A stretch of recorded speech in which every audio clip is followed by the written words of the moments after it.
আপনি যদি একজন মার্কেটিং প্রফেশনাল হন বা যে কোনো ফিল্ডে আপনি কাজ করছেন 2025 সালে এসে আপনার জন্য সবচেয়ে ইম্পর্ট্যান্ট একটা স্টেপ হতে পারে লিঙ্কডইনে আরেকটু বেশি অ্যাক্টিভ হওয়া।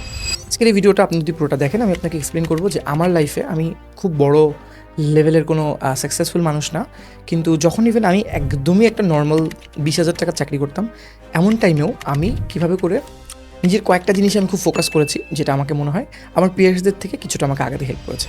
সো আজকে লিঙ্কডইন রিলেটেড থিওরিটিক্যাল বেশ কিছু জিনিস নিয়ে কথা বলবো। আমার চ্যানেলে অলরেডি লিঙ্কডইনে আপনি কীভাবে ভালো করবেন এরকম রিলেটেড টিউটোরিয়ালস আছে, এবং যখন আপনি এই ভিডিওটা দেখছেন তখন আশা করছি আমি আরও কয়েকটা ভিডিও তৈরি করে ফেলেছি। সো পুরো ভিডিওটা দেখেন অ্যান্ড কমেন্ট করেন আপনার এই পুরো ভিডিও থেকে মেইন জানার বিষয়টা কী ছিল, এবং আপনি এভাবে করে আসলে আমি যেভাবে ম্যানেজ করছি এটা আপনি ম্যানেজ করেন কিনা।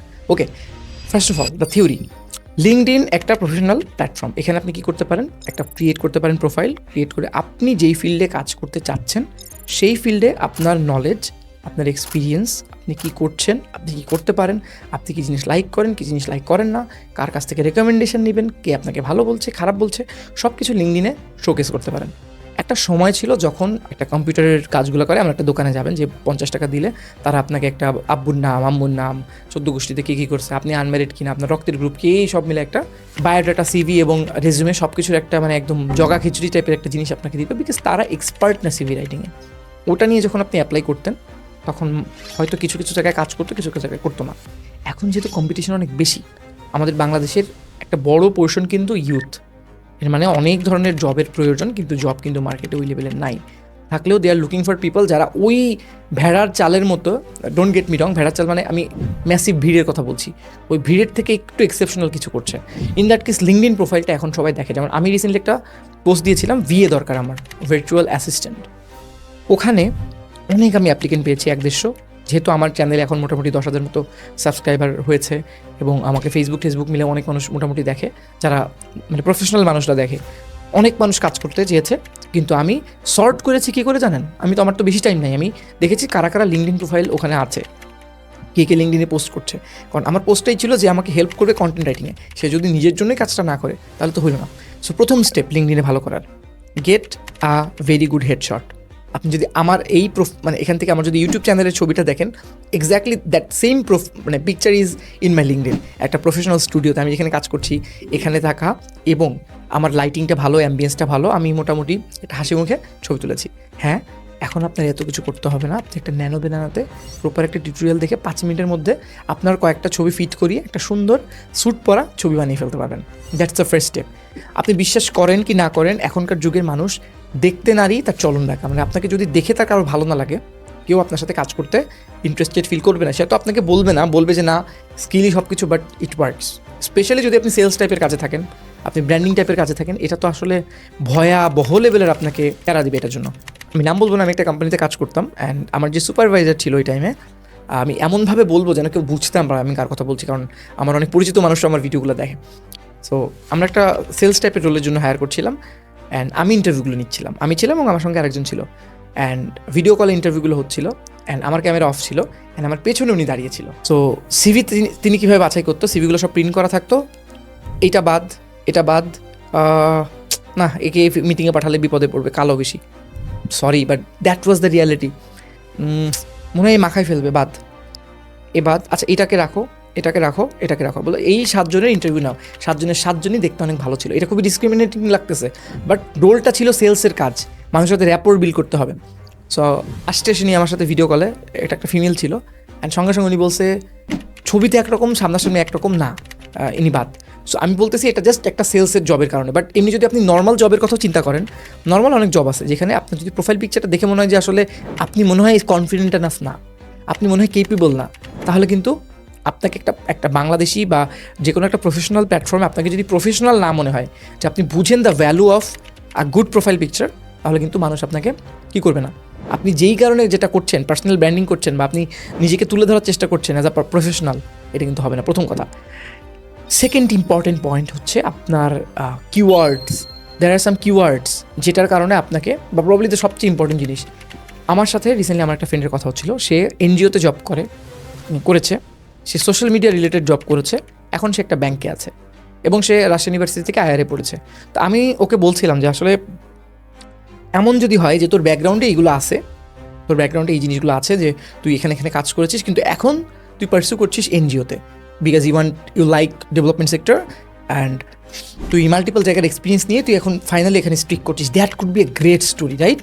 সবাই বুঝবে যে আচ্ছা এই মেয়েটাকে বা এই ছেলেটাকে আমি নিব, এর এখানে ব্যাঙ্কিংয়ের জিনিসও বোঝে, সোশ্যাল মিডিয়াও বোঝে, এনজিও বোঝে, ফিল্ড ওয়ার্কও বোঝে। আপনি একটা ইউনিক স্কিলে আসছেন। যেমন আমি আমার এক্সাম্পল দিই, আমি সংগঠন করেছি, আমি ক্রিকেট খেলেছি, স্পোর্টসের সাথে ছিলাম, সো আমি টিম স্পিরিট ভালো বুঝি। আমি হয়তো মেবি মানুষের সামনে যারা কথা বলতে পারি, এটা আমার একটা অ্যাডভান্টেজ। আমি ছোটোবেলা আমি কন্টেন্ট রাইটিংয়ের কাজ করেছি, বুঝি। আমি আমাদের বিভিন্ন শোর ভিডিও টুকটাক করছি, আমি বুঝি। এটা আমাকে কিন্তু হেল্প করতেছে। আর একজনের জন্য হতে পারে সে ডিবেটিং ক্লাবে ডিবেট করেছে, সে যখন একটা কর্পোরেট ডিলে যাচ্ছে তার কিন্তু ফ্লুয়েন্সি অন্য রকমের হচ্ছে। আমি বুঝাতে পারছি আপনাকে?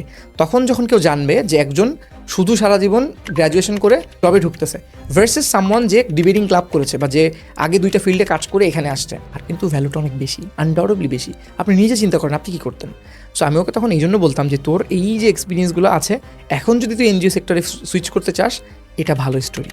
কিন্তু এমন যদি হয় যে তুই ব্যাংকে চাকরি করতেছিস, আবার কদিন পর এখানে করতেছিস, তাহলে কিন্তু তোর নাম ধরেন আকাশ বা ওর নাম ধরেন ফুটবল, মিস্টার ফুটবল অ্যাকচুয়ালি কেন I should bother about him? উনি আসলে করেটা কি? উনি কি এটা করে, উনি কি এটা করে, উনি কি এটা করে? যেমন ইন্ডিয়াতে একজন পপুলার কন্টেন্ট ক্রিয়েটার আছে, মিস্টার অভিজিৎ চাওড়া। আপনারা যারা সার্চ দিবেন পেয়ে যাবেন। হ্যাঁ, he is a bit manipulator, সে অনেক উল্টাপাল্টা স্টোরি বলে, বাট আমি ওনাকে চিনি as a geo political expert. But পরে উনি দেখি আবার সায়েন্স নিয়েও কথা বলে, আবার কদিন পর দেখি উনি আবার ক্লাউড কম্পিউটিং নিয়ে কথা বলতেছে, আবার 2 দিন পর দেখি উনি এই নিয়ে কথা বলতেছে। সো আমি না এখন কনফিউজ যে এই মানুষটা কী আসলে, উনি কী জানে exactly, why I should bother about him. উনি যদি শুধু জিও পলিটিক্স নিয়ে কথা বলতো তাহলে কিন্তু আমি ওনাকে একটা অথরিটি ভাবতাম, রাইট? রণবীর আলাবাদিয়ার অনেক পডকাস্টও নিয়ে আসে, আপনারা যারা যারা দেখতেছেন পজ করে সার্চ দেন অভিজিৎ চাওড়া। কখন উনি রিলিজন নিয়ে বলতেছে, কখন রামায়ণের কাহিনী বলতেছে, কখন উনি সায়েন্স ফিকশন নিয়ে বলতেছে। সো সব কিছু একটা মানুষকে আসলে হয় না। আমি এক্সাম্পল দিই আপনাকে, Aiman Sadiq, edtech founder, teacher, right? Khalid Farhan, digital marketer, entrepreneur, course বিক্রেতা, এই 3টা। আপনি যদি এমনকি হন যে ট্রাভেলিং নিশ নিয়ে কাজ করছেন, আপনি নাদির অন্দাগুর, আমি not sure about it, don't quote me on that, ওনার একটা পিএইচডি আছে, উনি এডুকেটেড, অনেক এডুকেটেড, বাট সবাই কিন্তু ওনাকে ট্রাভেল ব্লগার হিসেবে চিনে। সো আপনার যদি মাল্টিপল জিনিসপত্র আপনার প্রোফাইলে থাকে তাহলে আপনি একটা অথরিটি হতে পারছেন না।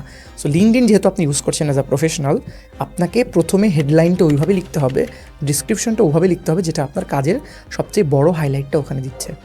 তাহলে এটা আমরা কী করতে পারি? আমরা যদি একটা মার্কেটের কথা বলি, সো আপনি ধরেন কথার কথা সিটি গ্রুপে চাকরি করেছেন, সো আপনি কী বলবেন?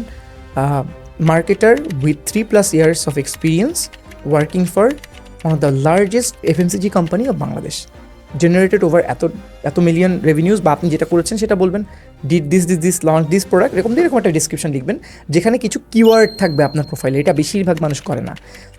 আমরা chat GPT is the new thing, chat GPT বা এআই যতগুলো জিমিনে সব কিছু আছে। সো অ্যান্সার ইঞ্জিন অপটিমাইজেশনে এইও করতে গেলে আপনাকে কিওয়ার্ডগুলো ইউজ করতে হবে। আপনি যখন সার্চ করবেন, এখনই আপনি এই ভিডিওটা পজ করে চ্যাট জিপিটিকে জিজ্ঞেস করবেন যে পারফরমেন্স মার্কেটিং এক্সপার্ট তন্ময়, এরকম কিছু একটা লিখবেন, দেখবেন আমার লিঙ্কডইন থেকে সব ও স্ক্র্যাচ করতেছে, বুঝছেন? তন্ময় লিখলে কিন্তু আসবে না, TANMOY লিখতে হবে, তন্ময় দত্ত। তাহলে কী করবো? ওখান থেকে স্ক্র্যাচ করে ওই সবগুলো ফাইন করে ওখানে এনে এক জায়গায় রাখবে। How that will help us to actually build our authority, এবং আমরা কিওয়ার্ডে এক্স্যাক্টলি র্যাঙ্ক করবো। কিওয়ার্ড গেল, তারপর কী করবেন? তারপর আপনি ফিচার্ড সেকশনে আপনার সব অ্যাচিভমেন্টগুলো রাখবেন, তারপর আপনি রেগুলার পোস্ট করবেন। আপনারা যদি কেউ আমার 22 সাল 21 সালের পোস্ট দেখেন, তখন আমার খুবই কম ফলোয়ার ছিল, বাট আমি রিগারাসলি আমি পোস্ট করে গেছি। আমি সপ্তাহে 2 দিন টাইম নিতাম, শুক্রবার শনিবার 1 ঘন্টা বসতাম, পুরো সপ্তাহ সব পোস্টগুলো আমার যা যা মনে হতো এগুলো নিয়ে কথা বলা উচিত, পোস্ট রেডি করতাম, স্কেজুয়াল করতাম। যখন ইভেন এআই ছিল না, ইভেন 21 সাল 22 সালে এআই তো ওইভাবে সবার নখদর্পণে ছিল না, চাইলে আমি একটা এআই দিয়ে পোস্ট লিখতে পারতাম না। তখন আমি কুইলবোর্ড ইউজ করতাম, তখন আমি ইমেজেস বাজার থেকে ছবি ডাউনলোড করে ওই ছবির লোগোগুলো রিমুভ করে আমি ক্রপ করে ওই ছবিগুলো দিয়ে আমার ইমোশনস এক্সপ্রেস করার চেষ্টা করতাম, যেটা মনে করতেছি। সো এটাই, আজ থেকেই শুরু করেন। লিঙ্কডইন থেকে আপনি সুবিধা যেটা পাবেন, আমার লাইফে আমি 4টা জব পেয়েছি, 4টা। লিঙ্কডইন প্রোফাইল যদি আপনার ভালো থাকে, it will work like a virtual CV. And আপনার এখন ধরেন আপনি 10 থেকে 25-এ যাচ্ছেন, 25 থেকে আপনাকে কখন 72-এ পাঠিয়ে দেবে, স্যালারি রেঞ্জ, এটা আপনি বুঝতেও পারবেন না। লিঙ্কডইনে যদি আপনার 500+ কানেকশন থাকে, একটা ভেরিফাইড আপনার পাসপোর্ট দিয়ে ভেরিফাই করা থাকে, যদি আমারটা এখনও করা নাই, অ্যান্ড আপনি যদি প্রপারলি ওইটা দিয়ে ক্লায়েন্টও হ্যান্ড করতে চান, LinkedIn can be the best option for you. And মার্কেটারদের জন্য তো, আমি যেহেতু মার্কেটারদের জন্য বেশি ভিডিও বানাই, মার্কেটারদের জন্য তো লিঙ্কডইন ইজ খুবই ইম্পর্ট্যান্ট। লিঙ্কডইন আপনি যদি আপনার ফিল্ডের যারা যারা ভালো করছে প্রত্যেকের সাথে কানেকশন রিকোয়েস্ট রাখতে পারেন, তারা কী ইনসাইট শেয়ার করছে সেগুলো জানতে পারেন, তাহলে আপনি অনেক আগে থাকবেন। লং স্টোরি শর্ট, আমি আসলে যে পয়েন্ট আপনাদের বলতে চাচ্ছি, লিঙ্কডইনের নিয়ে টিউটোরিয়াল দেখেন অ্যান্ড আপনার যে বসগুলো যারা যারা আছে সবাইকে বলবেন যে আমাকে একটা এন্ডোর্সমেন্ট দিতে এবং আমাকে কাইন্ডলি একটা রিকমেন্ডেশন দিতে। রিকমেন্ডেশন উইল হেল্প ইউ, কারণ আপনি আপনার ব্যাপারে আপনি তো ভালো বলবেনই। When other people with authority, with better reach, with doing better in the field that you're in, তারা যদি আপনাকে ভালো কোনো কথা বলে, এটা আপনার জন্য আরও বেশি কাজ করবে। সো এটাই বলা ছিল আপাতত। আপনারা লিঙ্কডইন নিয়ে আমার এইখানে যে প্লেলিস্টটা আছে এটা দেখেন এবং আমার পারফরমেন্স মার্কেটিং নিয়ে এখানে প্লেলিস্টটা দেখেন। আশা করছি ভালো লাগবে। Thank you.